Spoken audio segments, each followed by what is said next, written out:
It's May 2nd. Happy May 2nd. Happy May, everybody, to those that were observing May Day yesterday, and to those that are celebrating Eid today. Eid Mubarak. Yeah. Eid Mubarak. So the wrap-up of Ramadan and obviously a big day and a significant celebration for our Muslim brothers and sisters that tune into the show. A good Monday morning to the rest of you, to John Hicks, the technical producer riding shotgun. Jespo here with you.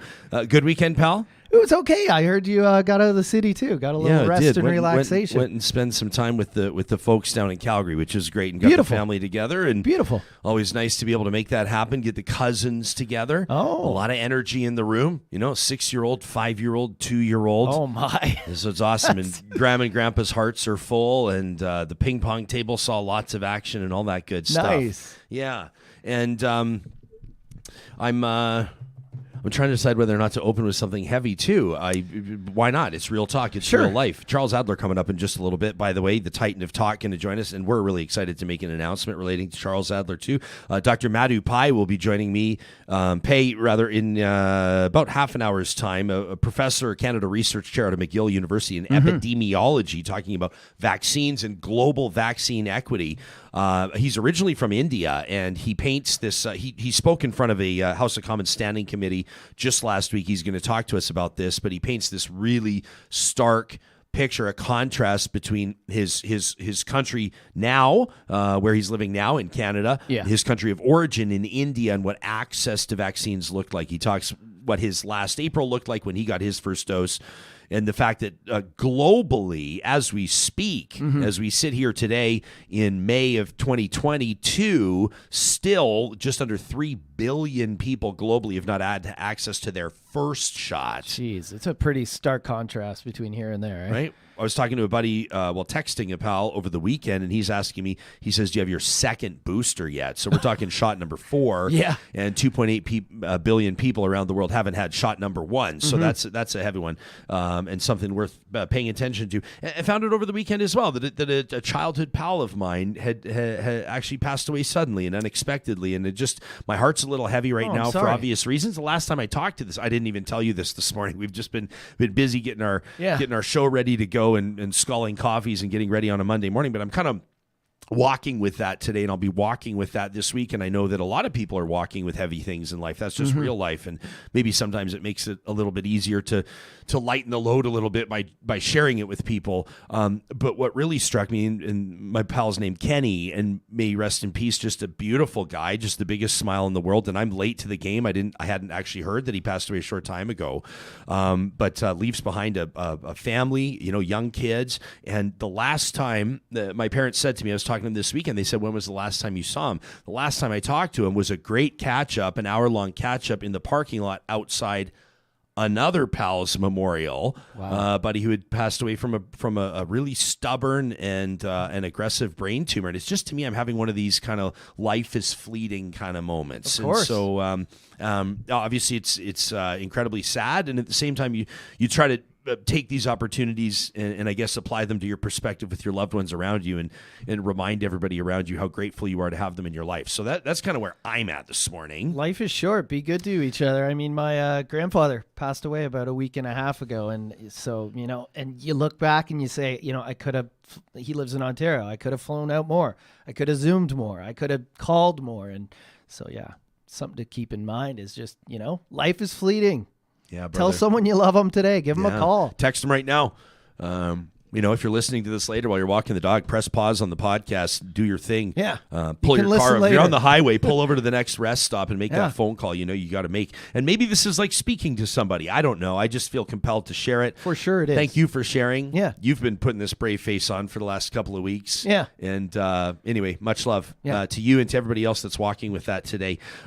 We've got a great show in store. We're going to be celebrating today positive reflections every once in a while, presented by Kuby Energy. We'll read your letters. And we have to leave a couple emails on the shelf for this week, which means we're already locked and loaded for next week, but keep them coming. But every once in a while, we want to do a quick interview with somebody that's impacting change in their community, that's giving us a reason to find positivity. And there's this amazing group, actually a local one here, we're going to talk about this has single moms in the spotlight heading into Mother's Day weekend next weekend. So that's going to be a great story. That's coming up in just under an hour from now. The show is presented by our friends at Bitcoin Well, and they're Canada's first publicly traded Bitcoin ATM company.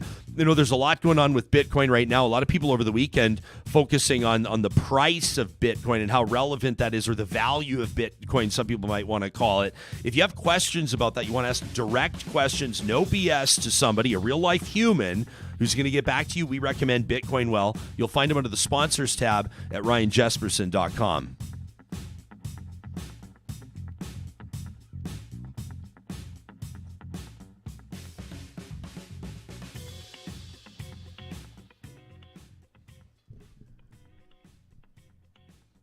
All right. Well, this weekend, a lot going on across the country, obviously, and the Archbishop of Canterbury, an apology for the church's involvement in Canada's horrific history of residential schools. The Archbishop referring to it, the leader of the Church of England, on a visit to Saskatchewan, a terrible crime.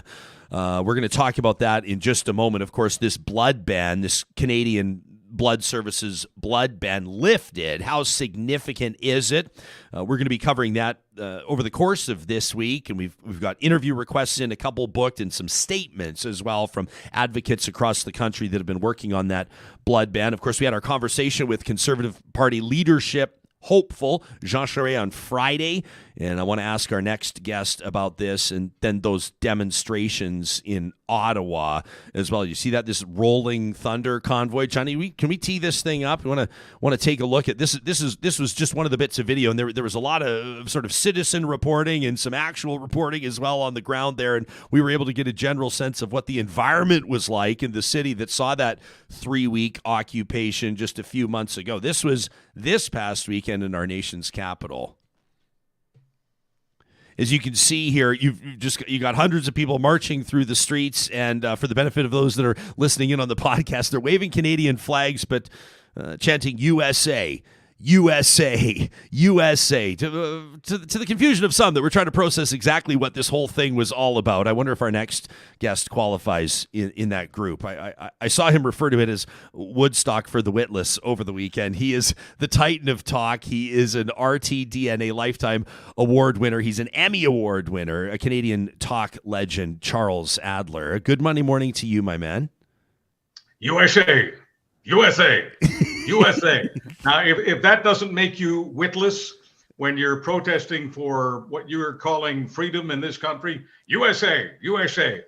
What do you think it is? Woodstock for the Witless is the most benign, the nicest thing I could possibly have called this crowd. Well, I'm trying to make sense. And listen, everybody that talks about this, I asked Mr. Charest about this on Friday. I said, what would your message be to the demonstrators? He said, my message, and he played it very safe, Chuck. He said, my message would be that they have every right to be there and that they have a right to be heard and all those types of things. And I thought that was a very safe answer, but he's not wrong, is he? I mean, we must protect, of course, vociferously the right to protest in our nation's capital. But a lot of people over the weekend, I saw that even objectively looking at this going, what's the protest about? I'm not sure I understand the message. Do you? Well, yeah, they were going through the streets of Ottawa screaming anti-vax stuff, the same old stuff we've been enduring for the last few years. You know, vaccines kill people, vaccines maim people, vaccines are bad for you. They were talking about the international elites, this pedophile ring, this QAnon stuff that is mostly in the States, but some has come over into Canada, especially to those who chant USA, USA and are on Fox and Breitbart, you know, all day long and hailing that stuff. So when you're in the streets of the nation's capital and you're talking about how the country is run by a pedophile ring and you're screaming USA, USA, I mean, what else is there to talk about except for one thing? We're talking about a few hundred people. Ryan, there were 10 times as many, maybe 50 times as many at West Edmonton Mall on the weekend. There were obviously far more people at the Oilers game. There were more people in the churches. There were more people in the bingo parlors. There were more people in the casinos. There were more people almost anywhere except this place. But is this an ignore them at your own peril type situation? Right? I mean, like with regards to like politicians with the general public, is it a barometer in a way of where some people are at, and if so, what is it saying? Well, I'm not going to give you one of these safe answers. They have the right to do. Well, no shit, Sherlock. They've got the right. They've got the right. I'm not saying they don't have the right. I'm saying that we, as people who cover this stuff, also have a right to ask ourselves: do they represent 5 million Canadians, 10 million Canadians? Do they represent 500 Canadians? And I think that's fair ball for a discussion, because I personally think they represent a minority of a minority of a minority, and they've gotten way too much oxygen in terms of media. Yes, Mr. Charest, they have a right to do this. We also have a right to change the subject. Yeah. And so here's the question. I mean, does this really deserve to be the lead in our conversation today, you and me? I mean, Canadian Blood Services lifted the blood ban. The Archbishop apologizes. Are you ready to just put this story to bed? Well, I'm ready to put it to bed. One of the reasons it becomes the lead is because of the advance work done by the various media organizations, some of whom you and I have worked for. I mean, they, over the weekend, Thursday, Friday, they decide that something is happening here. Something's starting on a Thursday or a Friday and going throughout the weekend, and we're going to commit a certain amount of resources, camera people, producers, reporters, and all of that. And so that just naturally becomes the lead, because that's what they're devoting their time to. Now, if they had known that only a few hundred people would show up for this Witless Woodstock, maybe they wouldn't have committed all those resources. But once that commitment is made, that determines what the lead is. Does the Ottawa Police Service deserve some credit for how they managed this one, having learned a few tough lessons a couple months ago? Absolutely. And if you want to do, throw a snowball at the, Trudeau government, you could say, well, they seem to be able to get this under control without an Emergencies Act. Now, it's also fair to say that last time there was, a lot more uproar. There was a lot more damage being done. There were scared people. Some people were panicking. Some people couldn't go to work for weeks. So it was a much bigger deal last time. And so they could argue, I guess, that maybe they needed the Emergencies Act. But in either case, no Emergencies Act needed to be used. Just basic bread and butter, mainstream police tactics. I don't know whether there'll still be stories about people who were thrown under horses or cars or trucks or buses or whatever all that crap was they talked about last time. But by the way, I think the reason they're screaming USA, USA, USA is they're hoping, they've got their fingers crossed, and they're praying to God that they'll get on Fox News. Yeah. I mean, that's kind of the mark, isn't it? If you wind up talking to Tucker Carlson, then your message has resonated. Well, if you get a meeting with Friar Tuck, that's a big deal in right-wing circles. I mean, that he is now the Pope of the right wing, and I'm not just saying that. I'm talking about multiple millions of people are waiting for him to make an announcement. I mean, they're hoping and praying that Tucker Carlson wants to become the president of the United States, and who knows, he might do that. Charles, we didn't see prominent, unless there was one flying under the radar, unless I'm missing something, we didn't see prominent political support this time around. You didn't see a lot of MPs, let alone leadership hopefuls, out amongst the masses this weekend. Do you read into that, or am I reading too much into that? No, these are fickle people. If 10,000 people had shown up, then Pierre Poilievre probably would have helicoptered in for it. But when you've only got fewer people than you have in your average casino at 2:00 in the morning, what's the point? Let's turn our attention to just outside Prince Albert, Saskatchewan. The leader of the Church of England delivering an apology. The Archbishop of Canterbury, Justin Welby, apologized for the church's role in what he said was turning a blind eye to abuses suffered by survivors of Canada's residential school system. He was visiting James Smith Cree Nation, which is a couple hours, about 200 kilometers northeast of Saskatoon. He said that the church allowed and turned a blind eye to hell for Indigenous children for more than a century. He said he promised to take action. Quote, "I'm sorry. I am more sorry than I can say. I am ashamed. I'm horrified." People are asking what action looks like and whether that means that the Church of England may get off its wallet with its estimated assets of $13 billion Canadian when it comes to reparations otherwise. Your thoughts? Well, just for the record here, because some people say that people like us don't care about the facts. We care assiduously about the facts. The Church of England, ladies and gentlemen, the Church of England, for anyone who's watching this anywhere in the world, let it be said that the Church of England is even richer than Tucker Carlson. And if the Church of England wants to talk about action, action is measured in this world in currency, whether it's mainstream currency or cryptocurrency. The Church of England is going to have to cough up some coin.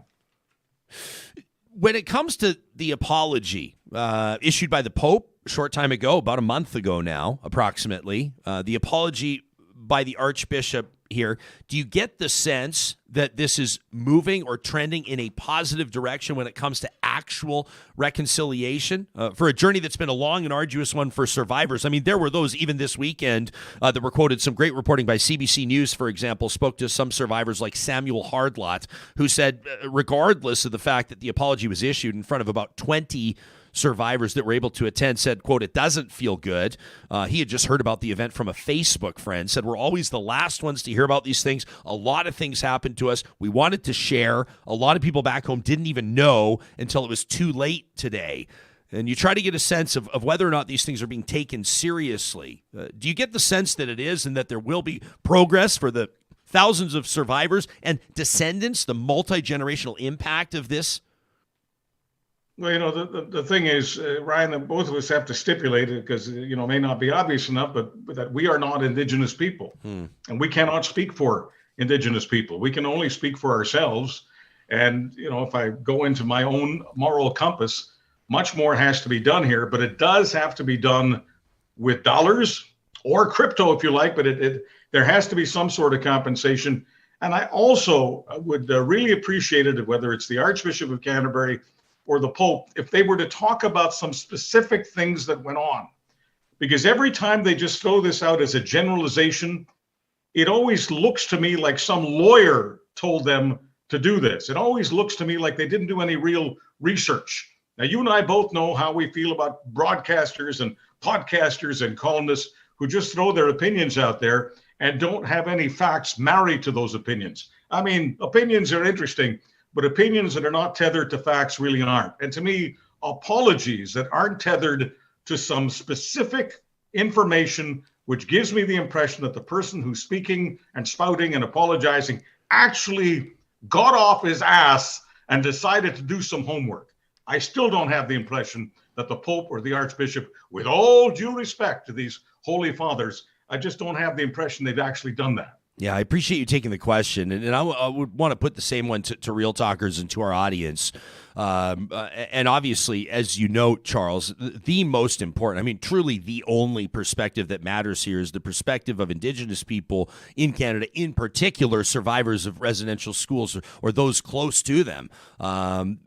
I do also think that the general public sense of whether or not there's meaningful action being taken is relevant, and I'd like to put that to our audience and open this up for conversation and solicit your responses. Our email inbox is always open to talk@ryanjesperson.com. We're connecting with Charles Adler, talk radio legend across the country. Charles, this interesting story broke late last week, and we paid a bit of attention to it. We'll follow up on it this week. Canadian Blood Services asking Health Canada to allow it to scrap questions about gender or sexuality when screening potential donors and ask about higher risk sexual behavior instead. If it's not implied, if it's not obvious, men who have sex with men, members of the LGBTQ2S+ community, men, trans men have been banned essentially from donating blood for many years amidst advocacy efforts and in some cases human rights complaints. And this step being described last week as major progress, but it leaves some ground to cover still. Canadian Blood Services will now be asking potential donors if they've been tattooed or engaged in intravenous drug use as a way to help prevent diseases, including HIV, been transmitted. They'll focus on sexual behavior, not orientation. In other words, potential donors by the end of September, coming up this fall, will be asked if they've had new or multiple sexual partners over the last 3 months, regardless of gender or sexual orientation. And then if the answer is yes, they'll be asked whether or not they had anal sex with any of those partners. And if they have, they'll need to wait 3 months since that activity before donating blood. So it allows gay men or men who have sex with men to donate blood, Charles, I suppose, so long as in that context they're celibate. So I don't want to take away from the move. and I'm not a gay man approaching this story. How are you processing the story?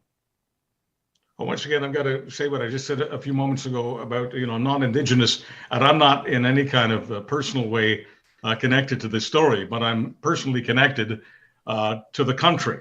And I can't offer an apology on behalf of the country, but I really do want some people to apologize for this practice of discrimination. It's one thing to ask people about their sexual practices and their specific sexual practices, because that may impact on the quality of the blood.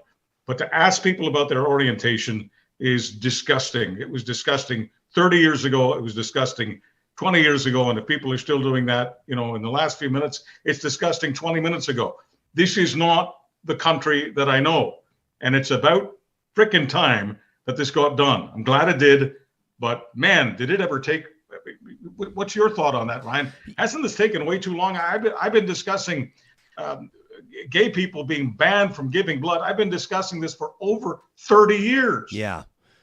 Like a close friend of mine, this is something that impacts him personally, and it's something that has, quite frankly, infuriated and offended him for many years.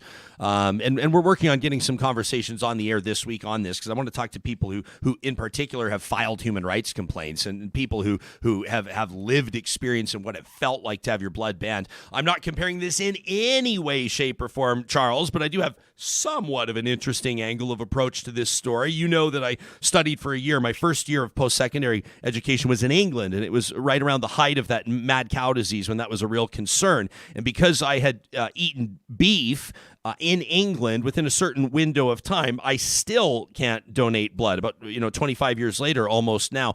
And I'm certainly not comparing that to the human rights angle of the LGBTQ2S+ community, but what I've always wondered is, and I'm just a civilian here. I mean, we're about to have a Canada Research Chair in epidemiology join us in about 10 minutes, but I'm far from that, Chuck. But I will say I've always thought it interesting that we're not yet to a point where our screening processes don't allow for certain things to be caught, while at the same time, Canadian Blood Services is putting out a direct appeal to Canadians all the time. They're desperate. They need Canadians to give blood. They don't have enough. The blood bank is always threatened. And to me, I've always wondered, just as a civilian, as a layperson, certainly not as someone in the lab that knows exactly what they're talking about, I'm surprised that we don't have our screening up to snuff yet, where we can start to accept more blood than we can.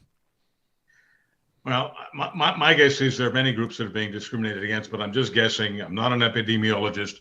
I sure am glad that you're about to speak to one, because as I said earlier, opinions are only worth something if they're married to actual knowledge and data. But the knowledge and data has been with us for years, that you cannot figure out whether or not the blood that you're getting is the blood that you need simply based on a person's orientation. Yeah. That was bigotry. Yeah. And so in that context, a major step forward. And I want to be clear, I'm not comparing I'm not referring to my situation as discrimination. I just think it's interesting that still 25 years later, people that chowed down on a couple hamburgers in the north of England can't donate blood in Canada a quarter century later. Now, the move has been celebrated by Canadian Blood Services, and that now is the story. Of course, we always want to look forward as purveyors of talk. We want to look forward and say, what does this mean next? But we must focus. I mean, Egal Canada, the organization, said we definitely welcome the decision by Health Canada to authorize Canadian Blood Services to end their discriminatory blood and plasma donation ban targeting two-spirit, gay, bisexual, and queer men, trans women, and other men who have sex with men. It's long overdue. And several MPs and elected officials, including ministers, LGBTQ2S+ community member, Liberal MP Rob Oliphant, for example, shared that his first partner, I didn't know this about him, had died of AIDS 30 years ago, said that the change in donation rules meant that, quote, my blood is as good as anyone's blood in this room. Like, that's major. It called it a step forward in human rights and ending stigma. We talked to Kat Lantang, the executive director, Charles, of Bloodwatch. You've spoken to her before, bloodwatch.org. She says, we're very happy to see this finally happen, albeit it's been far too long to implement. donor intake, the deferrals, the questionnaire, the first line of defense to protect the blood system. The new system will be better prepared for the new world we're facing. This is really interesting, Chuck, which will see new diseases emerge faster than we've experienced before, primarily due to the incredible impact of climate change and animal-to-human transmission of new pathogens. I talked to Supriya about that on Friday. Kat says risk-based screening is ultimately the best way to screen donors, and we welcome the change that has been a long time coming. So that from bloodwatch.org. We're entering into a brave new world, aren't we? Charles, before we go, when you hear all this business, when you hear this business about we're expecting many more pathogens to be transmitted from animals to humans, I mean, fingers crossed, but it looks like we're headed into rugged territory, Ryan. Yeah, and that's, I mean, Supriya sent me a note, Supriya Dwivedi, on Thursday night, and she said, when we talk, we need to talk about this. It was a piece in The Atlantic. If anybody missed it, you can find our podcast archive. You know where our YouTube channel is. Watch Friday's show with Supriya. And a great piece in The Atlantic, Charles, talking about how we're kind of on this precipice, and I think that maybe humankind is maybe a little bit closer than we realize to flirting with disaster when it comes to some of the unforeseen impacts of climate change, and including loss of habitat for certain species that are being pushed closer to human communities and these types of things. What I thought about over the weekend in reflecting on that conversation was that it gives us yet another reason to take climate change seriously. And I wondered, is that maybe what might get people to do it? I mean, it's not the polar ice caps melting. It's not global temperature or gradual global temperature increase. But if it means the advent or a heightened threat of more and more pandemics or more global health crises, I wonder if that might get people's attention when it comes to climate change.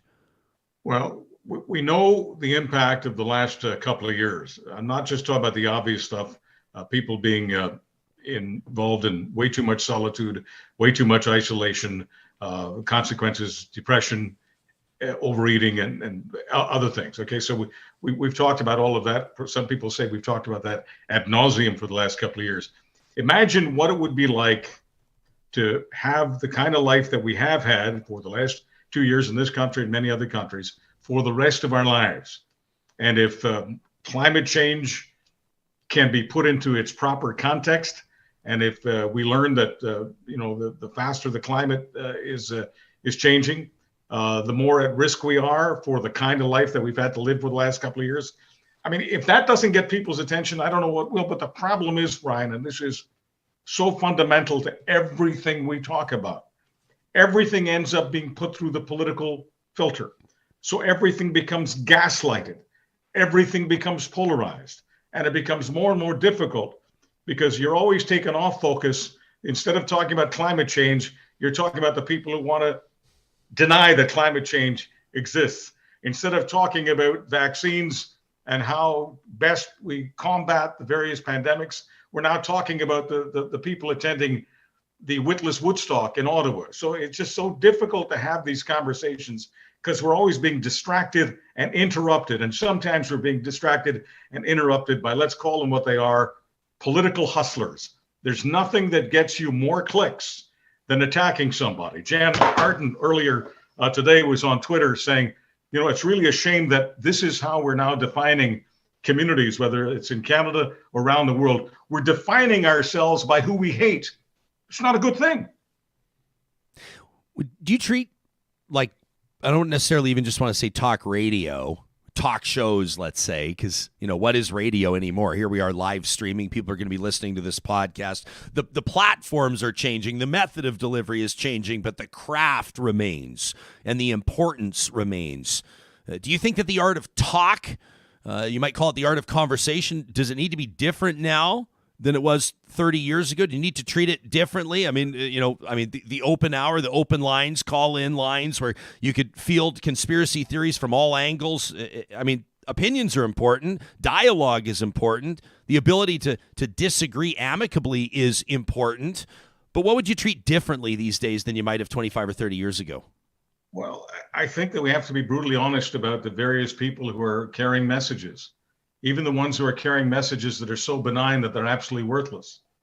I respect Jean Charest, but when I ask Jean Charest a question, when you ask Jean Charest a question, I want an answer. Telling me that somebody has a right to demonstrate is not an answer to the question. It's like me saying to you, instead of having an answer to your questions, saying things like, "Oh, that's a really good question, Brian." I mean, I mean, that's just a verbal tick. It's a crutch, but it's all about evasion. If you're inviting me to engage you in a conversation, well, let's engage. Let's throw down. Sometimes we're going to agree, sometimes we're going to disagree. But the quality of the conversation isn't dependent on how much you and I agree or disagree with each other. It's on whether or not we're exchanging real truth. And if we respond to each other with these, "That's a really good question, so-and-so has a right to demonstrate," we're not doing society any favors. We're not doing our audience any favors. And politically, I've got to tell the people like Jean Charest, you guys aren't doing yourselves any favors. If you just want to run a milquetoast, lukewarm, safe campaign, get out of the business, because the business you're in is 30 years old. You've got to get into the business that's happening right now. So, I mean, I don't want to sit here and say, Jean Charest, pick up your phone, the 1990s are calling. Mm. But you better give me a lot more than, well, you know, they've got a right to demonstrate. Yeah, I wanted to ask you what you thought about it. We chatted with him on Friday, as you know, and one of the quotes, I mean, we'll always tweet out highlights from our official account at Real Talk RJ, and you know, the one that we ended up posting. And people should, I think, check out the entire interview to get a sense of how it went. Talked to him for about 20 minutes. But I asked him, and you knew the question was coming. It almost feels cliche, Charles, but sometimes you have to ask it anyway, about Pierre Poilievre's crowds and the rallies and the hype and the social media traction of his videos and all that kind of stuff. And Jean Charest says to me, "I don't win polls, I win election campaigns." And I thought, well, it's a bold statement. I guess it remains to be seen. There's a lot of momentum behind that Poilievre camp, or at least there appears to be. Well, I mean, my question for Jean Charest would simply be, when's the last time you won an election without being ahead in the polls? When's that happened, Jean? Because the truth is, it's never happened. So the truth is, once again, that's the kind of statement that's meaningless. Your opponent is outscoring you in the polls. Your opponent is outscoring you in the rallies. To pretend that's not happening is ridiculous. I mean, do you want to be the king of denial? Do you want to be the guy who's fiddling while Rome is burning? If you believe that what Pierre Poilievre is saying is dangerous for the party and, more important, dangerous for the country, say so. Don't sit there and go, well, you know, the polls don't matter and the rally size doesn't matter and he's got a right to say it, because none of those things are going to attract members. None of those things are going to help you win. If you're seriously committed about winning, engage. This is 2022. This is not a time to just play it safe. We're not living in safe times. Playing it safe will not get you to where you claim you want to go. He is the RTDNA Lifetime Award winner, the Titan of Talk, Charles Adler, and we're thrilled to let Real Talkers know, Chuck, that you and I are going to keep a regular date every couple of Mondays. You're going to join us here on Real Talk, pulling no punches, analyzing the issues that Canadians are talking about, bringing your trademark Canadian common sense. We're really looking forward to it. These will not be the dates from hell. All right. I love it, Chuck. We'll talk to you in a couple of weeks. That's Charles Adler. Always such a pleasure to check in with him. If you have something that you'd love to have Chuck take on, you'd love to hear us talk about something in particular, we welcome your feedback 24 hours a day to talk at ryanjesperson.com. Hey, do you subscribe to our Real Talk Sunday message? It's free. Obviously, it's easy to sign up. You just go to our website, ryanjesperson.com. You scroll down to the bottom of the page. You sign up to receive our Real Talk Sunday message. If you're already a subscriber, then you know that we issued an invitation to Real Talkers to join us coming up this Friday night. It's opening night at Northwest Fest. It's Canada's longest running documentary film festival, and opening night, we are proud, Real Talk is, to be the opening night presenting sponsor for the screening of Who You Gonna Call? The story of the legendary artist who brought the Ghostbusters theme song to the world. It's Ray Parker Jr., but the massive success of that song overshadowed an incredible career. The man himself, Ray Parker Jr., will be in attendance at the screening on Friday night at Metro Cinema, along with filmmaker Fran Strine. I'm excited to be hosting the event. Check your email if you subscribe. We've got a promo code there for you. We have A few tickets left, and we want to send you there free. It's our way of saying thank you for subscribing to our Real Talk Sunday message. Make sure you don't delay in signing up using that promo code. We want to make sure that those tickets are still available when you're available to go. If you do miss that window and it closes, there's an incredible lineup to check out at northwestfest.ca. It runs May the 5th through the 15th. And again, the International Documentary Festival, Northwest Fest, Canada's longest running. We're really proud to be partnering with them. Same goes with Athabasca University, Canada's online university. You know, there's no better time than right now to look into that degree or that master's program. Go to athabascau.ca today for more information. It's a time right now, spring. The tulips are coming up, Johnny. The tulips, I saw them. They're coming up. Daffodils, too. It's a time of renewal, a time of new opportunity. If you've been thinking about going back to school, maybe preparing yourself for an opportunity to re-enter the job market, is this speaking to you right now? athabascau.ca. Our friends at Dairy Queen, I was in touch with them just this weekend. I said, what do you want us talking about in the month of May? They said the brand new all-star summer blizzard treat lineup, including the newest member of that treat lineup, and I was talking about it last week, Johnny, the Oreo Dirt Pie blizzard treat. Oh my. Yeah. Also, okay, so you go Dirt Pie, well, what's in that? Well, kids will be able to tell you. It's cookie pieces, gummy worms, fudge crumble blended with the Dairy Queen world-famous soft serve, sure to be a fan favorite. You can also check out the drumstick blizzard with peanuts, the Reese's Pieces cookie dough blizzard, what? And the cotton candy blizzard back alongside the Girl Scout thin mints blizzard. Lots of choices for their all-star summer blizzard treat lineup. Our friends at Friesen Brothers want to remind you that Heat Up the Grill season is here. Everything you need for your perfect Alberta barbecue, whatever the weather, you'll find it at Friesen Brothers. They've got great smoker favorites in their butcher shop with Alberta beef, Alberta pork, Alberta chicken. They invite you to talk to their in-store butcher and learn more about their Healthy Insights program as well on their website, friesen.com. Friesen Brothers is Alberta grown and Alberta owned. If you've been like, I don't know, almost every other family right now, especially in Canada where we're seeing rising cost of living and people are trying to find ways to keep a bit of money in their pocket, that might be a perfect time for you to swing on by parkpower.ca. Take a look at what you're paying right now for electricity, natural gas, and internet, and then compare rates with Park Power. You can learn more about their solar rebate buyback program. Learn about their fixed rate options that bring some stability to the mix. And of course, remember, when you sign up at parkpower.ca, use the promo code 2022-RealTalk for $70 off your first bill from Park Power. Our next guest appeared just a few days ago, spoke on COVID vaccine equity, an area of great passion and personal conviction for him in front of the House of Commons Standing Committee on Foreign Affairs and International Development. He's a professor and a Canada Research Chair in Epidemiology and Global Health at McGill University. He's the Associate Director of the McGill TB Center, and he sits on the World Health Organization's Strategic Advisory Group of experts on in vitro diagnostics. And it's a real pleasure to welcome to the program Dr. Madhu Pai. Doctor, before we get into this, I want to make sure I'm pronouncing your name correctly. How did I do?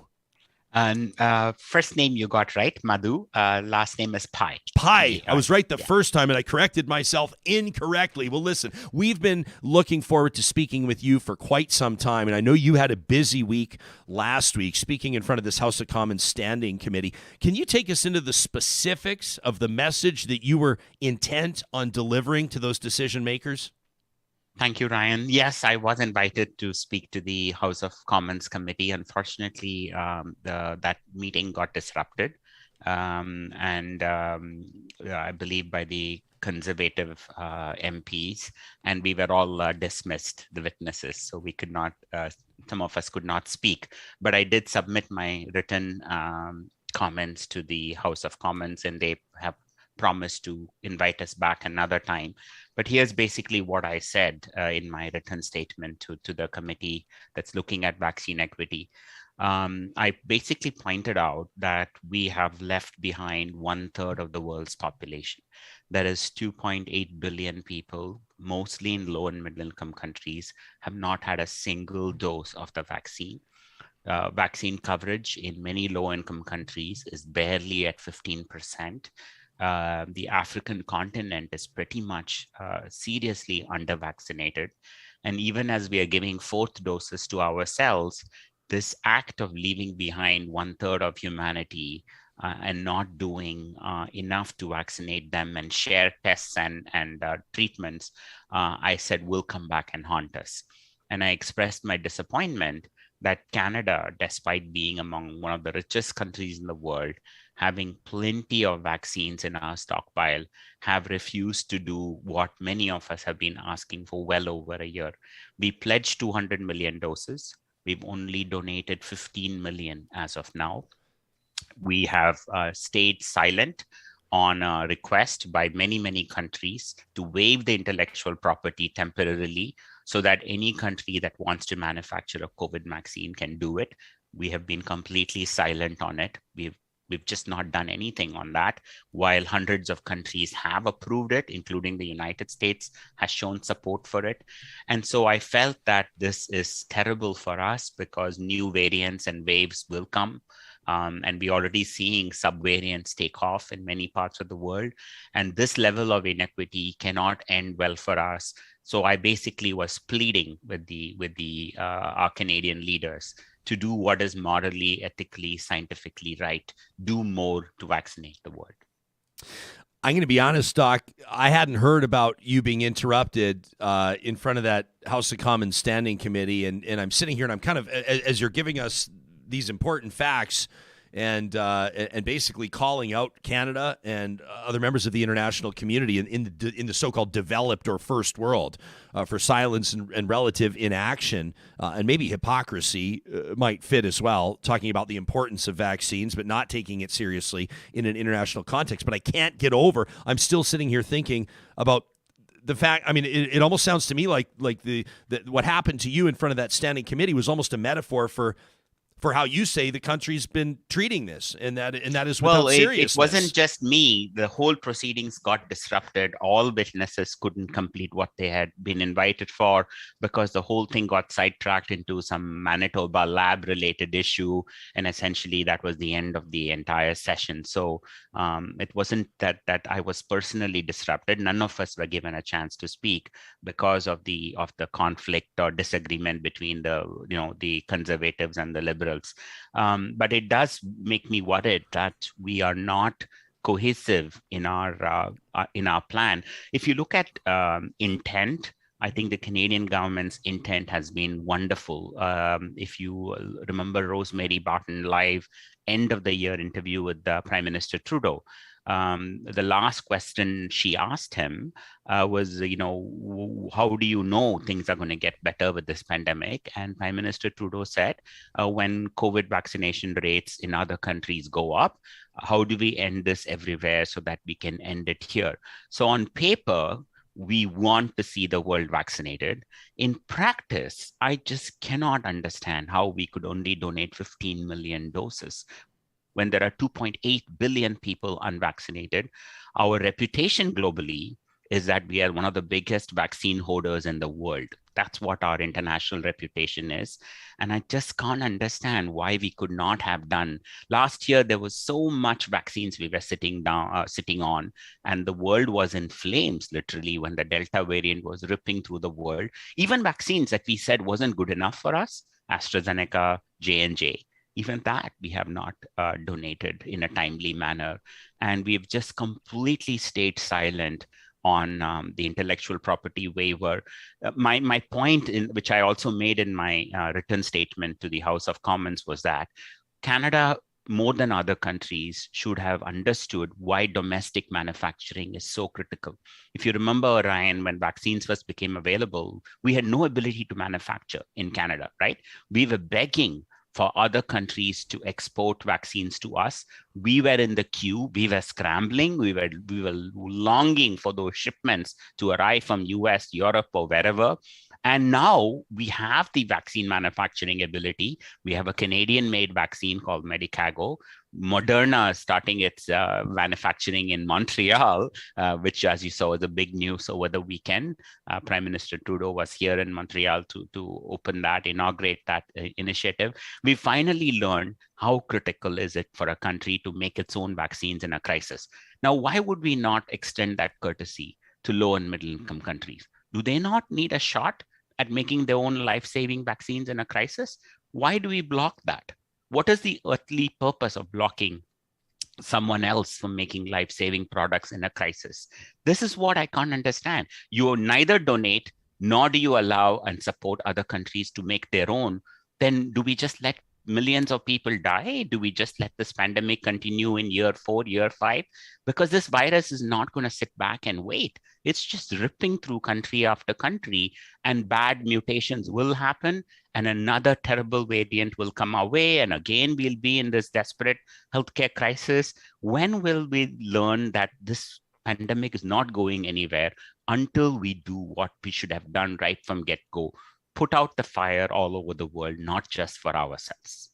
We're talking to Dr. Madhu Pai out of McGill University. You can read his post, Canada Should Support Vaccine Self-Sufficiency, at microbiologycommunity.nature.com. And we'll tweet that out from our official account after you and I speak, Doctor. Why do you think that Canada has been, as you say, silent on issues involving, in particular, intellectual property? Do you think it has something to do with the action that, I mean, it's falling now, but action people have seen with Moderna stockholders have been pretty happy, for example? I mean, has this been an opportunity for investors, the government trying to stay out of the free market, government trying to stay out of the business of business? What do you think it is? I mean, the Economist referred to this as the opportunity of a century, but they're talking about vaccinating the world. They're not talking about cashing in. No. So it turns out that, first of all, a point that I made in my piece, which I think is really important for all listeners to know, nearly every vaccine for COVID that's been developed has been heavily funded by people like you and I. In other words, taxpayer dollars have been spent. Incredible amounts of taxpayer dollars have been spent. For example, Moderna received billions from the American government, right? That's paid for by taxpayers, and yet Moderna refuses to share its vaccine recipe to African countries that want to manufacture their mRNA vaccine. BioNTech was heavily funded by the German government. Medicago received massive amounts of money from Canadian government. The Indian vaccine, Covaxin, received huge amounts of money from the Indian government. So and the Oxford AstraZeneca, again, UK government. Every vaccine has received massive amounts of taxpayer dollars. Now, despite that level of public investment, when it comes to sharing the technology with countries in distress, none of these pharma companies have come up to do it. The traditional capitalistic model has still continued unabated, third year into the pandemic, and they're making billions of dollars in profits, billions of dollars. And they clearly don't want to give up on that at all. It doesn't matter how many million people die, how many variants, they just stick to their business model. That's how Wall Street works, and that's what Wall Street rewards. And governments have not been able to convince these companies to say, we funded you, you got to make this accessible to the rest of the world. So the Canadian government, I have a hunch, is not able to reckon with the big pharma industry. And those big pharma folks are heavily into lobbying and advocacy, and they have the years of the leadership. And this is happening in every country. Well, you want the Canadian government to step up, right? You say Canada's got to immediately and publicly support this TRIPS waiver, not just for vaccines, but for tests and treatments as well. You say Canada's got to fund the World Health Organization, the African Union to promote self-sufficiency. Canada's going to honor its pledge and donate 200 million vaccines within the next 6 months, not allowing them to expire in stockpiles. We continue to see that reporting. Yes, and then you say Canada's got to provide more funding for delivery. So is this just politically unpopular? I mean, why do you think this isn't a priority for government? Is it tougher to justify international expenditures? I feel like I know the answer already. Yes, I think right throughout this pandemic, nationalism has been the only approach for every country, right? America first, Canada first. We've never been able to see this as a global crisis, right? I mean, things like climate change and pandemics, by definition, are global events, right? They are not intended to affect only one corner of the world. And the solution also cannot be found in just protecting one corner of the world. Think about it like this, and I give this example a lot. We know BC last year and this year was ravaged by wildfires and then flooding of unprecedented proportions, right? But can we just protect BC from climate crisis? No, we cannot protect just BC. We got to protect the whole world, and our solutions have to be global. Pandemics demand us to think beyond our narrow country boundaries, and yet politicians are incentivized to only think about nationalism, populism, and they cannot think beyond their next elections, right? And they cannot think behind their voting base, right? If that is Ontario, they can only think about Ontario. They can't even think about Quebec or Canada. So I have a bad feeling that the way our leaders have performed during this COVID crisis is like a harbinger of what they might do when climate crisis arrives at our doorstep, which I think it already has.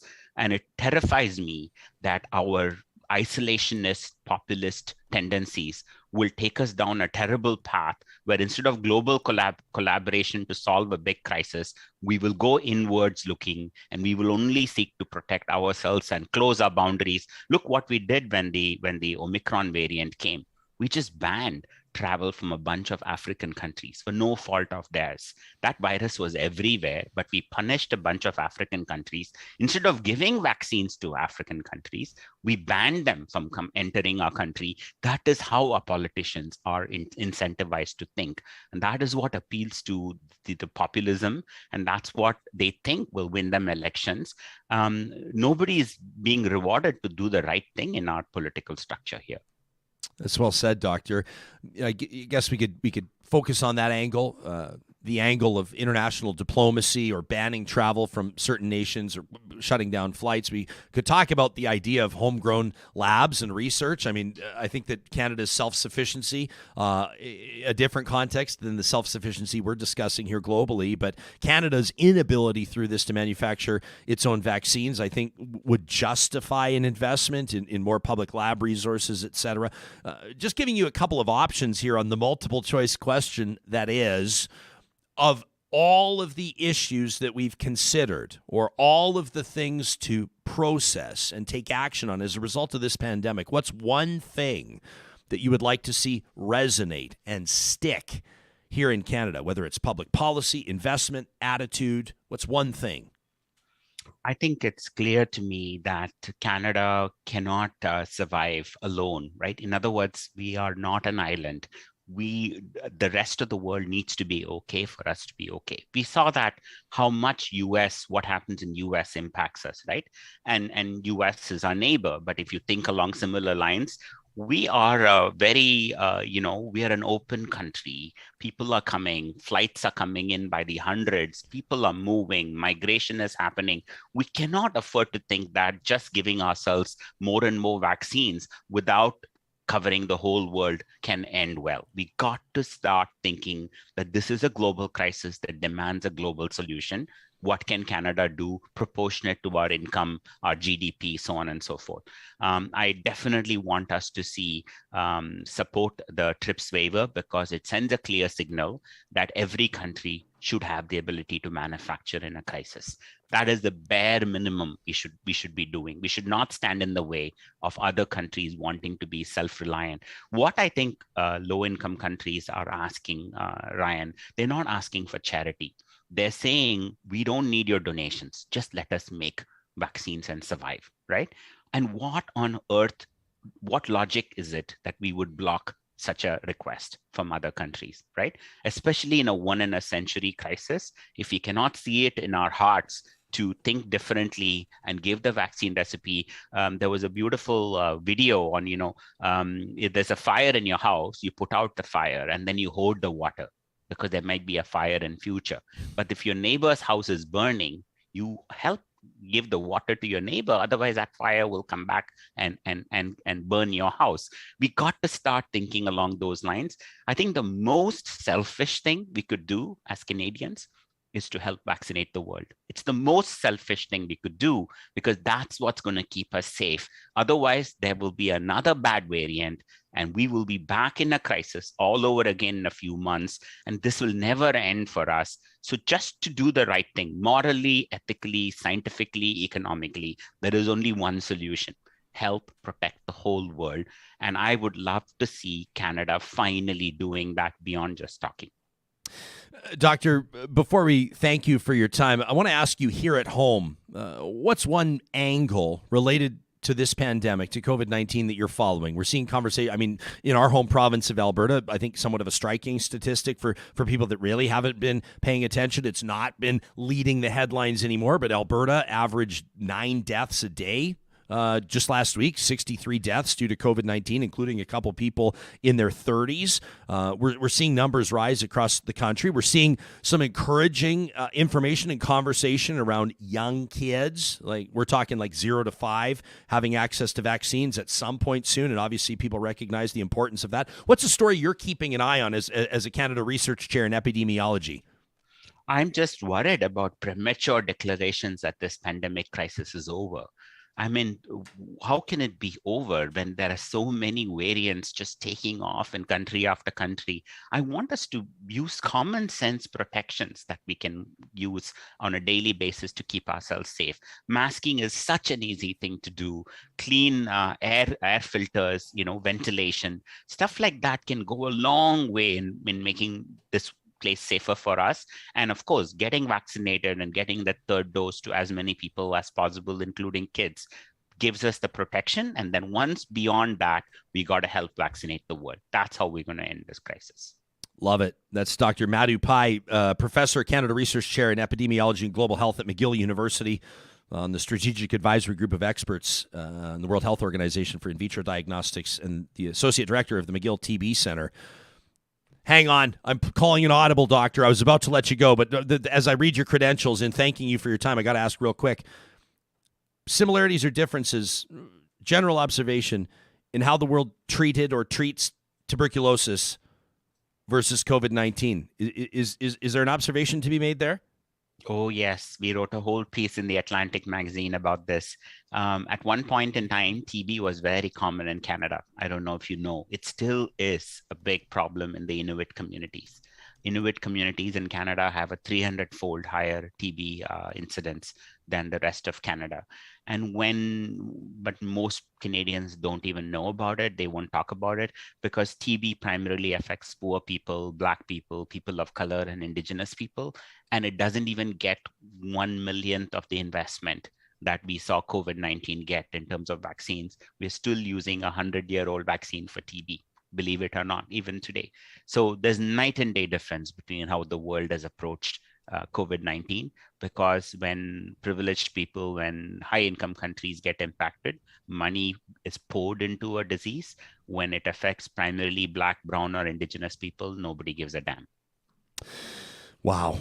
That piece, the pandemic is following a very predictable and depressing pattern. Is that the piece you're referring to? Exactly. All right. You can read it at theatlantic.com. I'm already looking forward to our next conversation. What a reality check.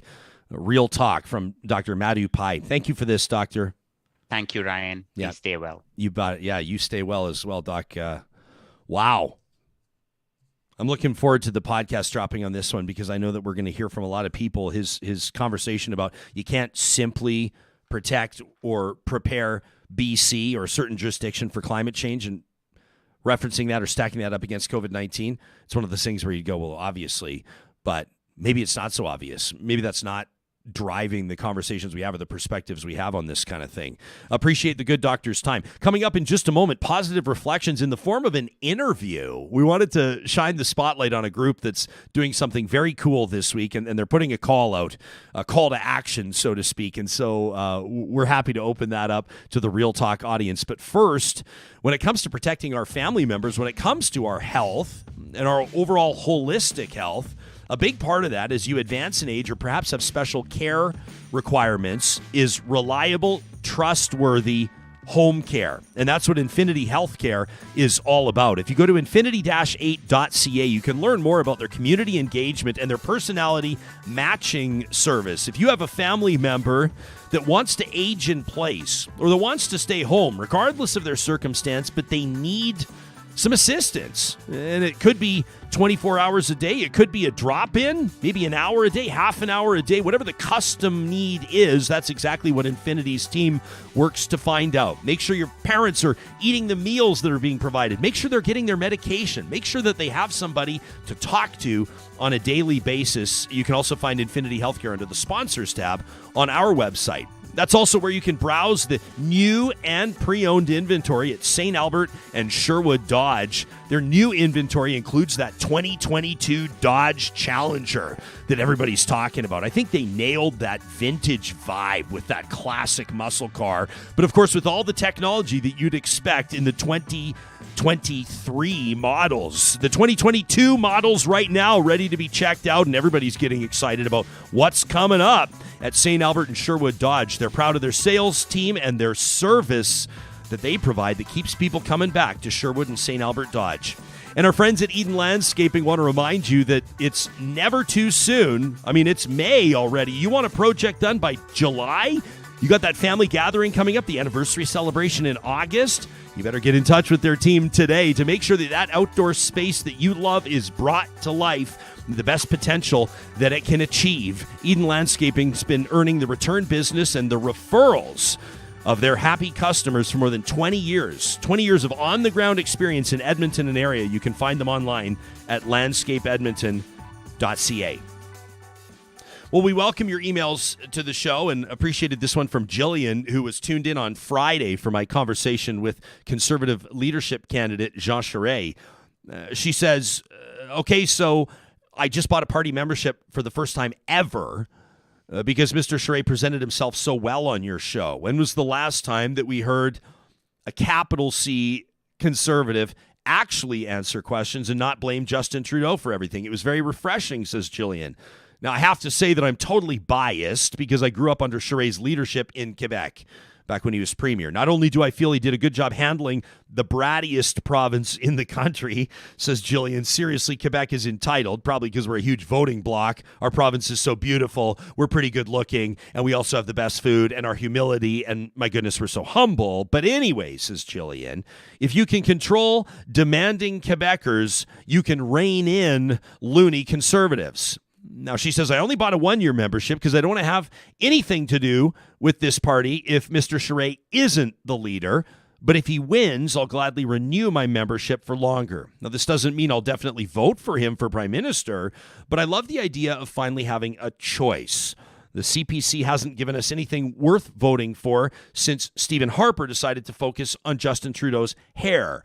Here's hoping for a brighter, populist-free future in Canada. A girl can dream. That from Jillian. If you want to respond to what Jillian had to say or share your own take on something, you know where to find us. You can also use the Connect link on our website, ryanjesperson.com. That's also where you can find our Real Talk question of the week, presented by our research and strategy partners at Y Station. You find it under Connect at ryanjesperson.com. This week, we're referencing the story of the week last week, and that is that Tesla and SpaceX owner Elon Musk has made a $44 billion offer to buy Twitter. The board's agreed to recommend it to shareholders, and this has set Twitter ablaze. And this week, we want you to sound off on the potential sale and what it means. We're doing a quick blast on this week's question of the week, just a few of them. We want it to take you less than a minute, and we appreciate the hundreds of you that we know will chime in to give us a real sense of where the audience lands on this. Now, the first show of every week, thanks to our friends at Kuby Energy, we focus on something that fills our bucket, a good news story, something to get our week started off on the right foot. We call it Positive Reflections. And in this week's edition, a bit of a change of pace. Instead of reading one of your emails or your tweets or showing a video that you've shared with us via our email inbox, we want to talk to somebody live. And it's a real pleasure to welcome to the program the founder of Kaleo Collective, Layna Haley. Good morning to you, Layna, and welcome to the show. And thanks for making time for us this morning. Good morning. Thanks for having me. I'm So honored to be part of your positive reflection. Yeah, well, listen, we want every week to focus on something that makes us feel good about what our fellow humans are being, and that certainly qualifies you and what your team is doing, supporting single moms leading up to Mother's Day. Can you tell us about the initiative? Yeah. So as an organization, Kaleo Collective helps support single moms and their children. You know, we just believe in helping support those women as they move forward in their life and to create sustainable families that, you know, really break off those cycles of emotional and financial poverty. So as an organization, that is the heart and soul of who we are and underpins everything we do. And so, you know, as we look forward and anticipate Mother's Day coming up, you know, we started asking ourselves the question of how do we help to support families in this instance? And that led us to the Love You Mama event. Yeah, so tell us about this one. This is for the kids, kind of in a way, to be able to show some love to mom, right? Exactly. You know, single moms are pulling double duty all the time, right? And that goes the same thing for, and maybe even more so for big events like Mother's Day, like Christmas, you know, Easter, all of that. So what we have done is we've created an event that sort of turns that on its head a little bit and allows the child to actually be the one doing something for mom on Mother's Day. So what that looks like is we set up this beautiful shop at Londonderry Mall, and we allow children of single mom families to come into our little shop. And this year they get to create a custom bouquet for mama with all of these beautiful flowers from Charmed Floral Design in St. Albert. And then they get to pick a little gift and they take home a sweet treat. And it's a beautiful day where they get to be the ones behind the surprise for mom for Mother's Day. Amazing. So you've been doing it in past years, and people can support it and check out the details at kaleocollective.ca. That's Kaleo, kaleocollective.ca. But my understanding is that demand is way up this year. You're hoping to really, really shatter the previous numbers. Yes. Oh, yes. We did not foresee the event taking off this year. You know, like you said, we have run it in past years. Every year it has grown. This will be our 7th year doing it. But last year we had 100 children. And this year we have got 500. 500, nearly 500 children this year are asking to participate in this event. It's free for the kids and the moms to come and participate. But of course, you know, it's not free for us to put it on.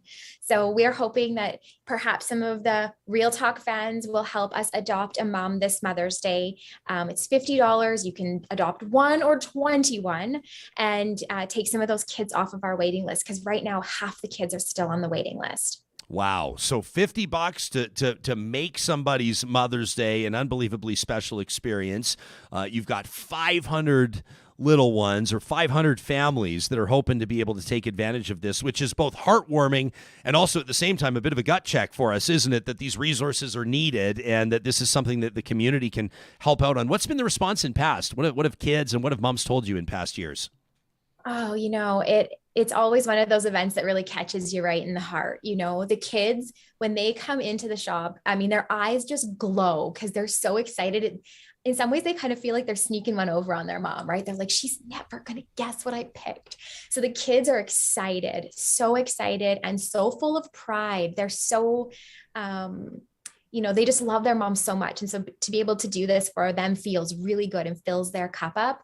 And, you know, the moms are quite emotional as well, because they recognize that if we didn't have an event like this, that Mother's Day would go on just as any other day for them, right? Where they're doing the cooking, doing the cleaning, doing the caring. So this sort of interrupts that cycle and that routine and allows them to be honored and spoiled a little bit. So the moms actually feel really, really touched by it. And, you know, one thing that I think is really interesting to note that not a lot of people think about when you think about single moms, but we actually have a large number of young widows that we work with.